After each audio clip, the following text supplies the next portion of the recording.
శ్రీమాత్రే నమః. మా ప్రేక్షక మిత్రులందరికీ కూడా ఈ 2025 ఆంగ్ల నూతన సంవత్సరం ఎన్నో గొప్ప వసంతాలు రావాలని మనస్ఫూర్తిగా ప్రార్థన చేస్తున్నాను. తులారాశి మిత్రులారా, 2025 ఆంగ్ల నూతన సంవత్సర శుభాకాంక్షలు మీకు ముందు. ఈ యొక్క సంవత్సరం అంతా మీకు ఎలా ఉన్నాయి శుభ ఫలితాలు అంటే, బృహస్పతి మే నుండి 9వ స్థానంలో సంచరిస్తున్నాడు, శని 6వ సంచారంలో సంచరిస్తున్నాడు, రాహు మే నుండి 5వ స్థానంలో, కేతు మే నుండి 11వ స్థానంలో సంచరిస్తున్నారు.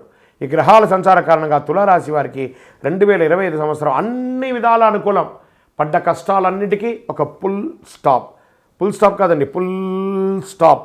పడ్డ కష్టాలు చాలు. తులారాశి వారు అద్భుతంగా ఉండబోతున్నారు. పురోగతి గ్రహం బృహస్పతి గరంగా సృష్టించడానికి భావోద్వేగాలు అంతర్దృష్టి నుంచే చంద్రుడితో కలిసి ఉంటున్నారు. మిథునంలో ఈ రెండు గ్రహాల కలయిక చాలా మంచిది. వ్యక్తుల జాబితం సానుకూలంగా ఉంటుందని కూడా చెప్పచ్చు. బుధుడు తిరోగమనం నుంచి ప్రత్యక్ష దిశలో సంచరిస్తాడు. జీవితాలు ఎన్నో మార్పులు రాబోతున్నాయి తులారాశి వారికి. గురు భగవానుడు సంపద, శ్రేయస్సు, జ్ఞానానికి కారమైనటువంటి గురు భగవానుడు ఒక సంవత్సరం పాటు రాశిలో సంచరిస్తాడు. అద్భుతం కదా. మీరు పడ్డ కష్టాలన్నింటికీ విముక్తి. ప్రస్తుతం వృషభ రాశిలో సంచరిస్తున్న గురు భగవానుడు 2025లో మిథునంలోకి ప్రవేశిస్తున్నాడు. మిథున రాశికి అధిపతిగా బుధుడుగా ఉన్నాడు.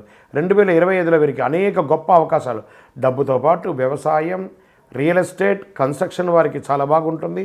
శని 9వ గ్రహంలో నీతిమంతుడిగా అతను చేసే వారిని ప్రతిఫలంగా ఉంటుంది. శనిదేవుడు అన్నింట రెట్టింపు లాభాలు కలిగిస్తున్నాడు. శని భగవాను చూస్తే రాజయోగం అంటారు. రాజదర్శనం, రాజయోగం, భూమి ద్వారా కలిసి రావడం, న్యాయాధిపతిగా ఉన్నటువంటి కర్మ ప్రభావం సరైన ఫలితాన్ని ఇస్తాడు భగవానుడు. సూర్య శని కలిసినప్పుడల్లా దాని ప్రభావం ప్రయోజనంగా ఉంటుందని చెప్పచ్చు.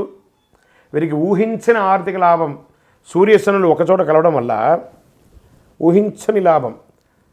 శుక్రుడు 2025 డిసెంబర్ 8 కుంభరాశిలో ప్రవేశిస్తున్నాడు. ప్రస్తుతం మకర రాశిలో ఉన్న శుక్రుడు మారుతాడు. డిసెంబర్ 28 నుండి జనవరి 28, 2025 వరకు, అంటే గత నెల డిసెంబర్ నుంచి ఈ నెల జనవరి 28 వరకు శుక్రుడు కుంభరాశిలో సంచరిస్తున్నాడు. నిరుద్యోగులకి ఉద్యోగ అవకాశాలు వస్తున్నాయి. ఉద్యోగస్తులకి ప్రమోషన్స్ అవకాశాలు బాగా ఉన్నాయి. వ్యాపారస్తులకి ధనలాభం, మల్టిపుల్గా బిజినెస్ని ఎక్స్పాండ్ చేసుకునే అవకాశాలు ఉన్నాయి. కొత్త వ్యాపారాలు ఉన్నాయి. ఆహారంకి సంబంధించిన వ్యాపారాలకి చాలా అద్భుతంగా ఉంటుందని కూడా చెప్పచ్చు. తులారాశి వారికి మంచి ఆదాయం అని కూడా చెప్పచ్చు. ఈ సంవత్సరం తులారాశి ఆరోగ్యపరంగా కాస్త మిశ్రమ ఫలితాలు పొందుతారని చెప్పచ్చు. కుటుంబ సౌఖ్యం కలుగుతుంది. సంతానం వల్ల శుభవార్త వింటారు. ఇన్వెస్ట్మెంట్స్ అన్నిటికీ కూడా మీకు మంచి రెక్కలు వస్తుందని కూడా చెప్పచ్చు.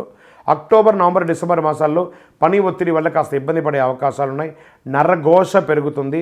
తులారాశి మిత్రులారా, వ్యాపారస్తులుగా ఉన్నవారు జాగ్రత్తగా అడుగుపెట్టండి. సంతకం పెట్టేటప్పుడు ఏదైనా కూడాను అన్ని రకాలుగా మీకు మేలుగా ఉంటుంది.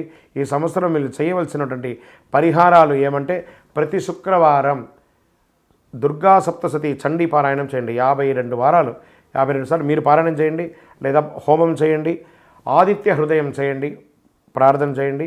ఇంకనూ సకల శక్తివంతమైనటువంటి అతి శక్తివంతమైన కరుంగాళి మాలను ధరించండి. అన్ని రకాలుగా యోగం పొందుతారు. విజయోస్తు.